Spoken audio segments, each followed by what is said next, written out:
Hey guys, today I'm going to tell you how to fix Samsung phone's icon, Samsung logo, and Samsung Galaxy S25 Plus.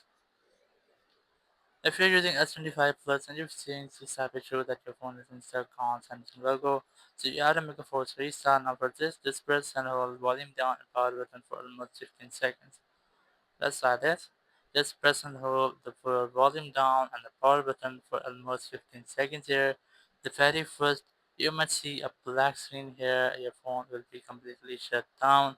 And then you might see the Samsung logo again. Now, once you see the Samsung logo after a black screen, just release the buttons. It will make a force restart to your phone. And once you make the force restart, your phone will be completely restarted. Now you can easily use your phone without an issue like that. You just have to wait for a few moments because a forced restart might take longer than usual, so it will fix your issue. But if it's still not fixed your issue, you have to make sure that your phones have enough battery charging because it might be that your phone isn't charged. So you might see these type errors. So if your phone isn't completely charged, so you can try to use the same step or use the same method when your phone is on charging. So after using this method on charging, you will not get this issue again. Thank you very much for watching the video. Until next video, bye bye.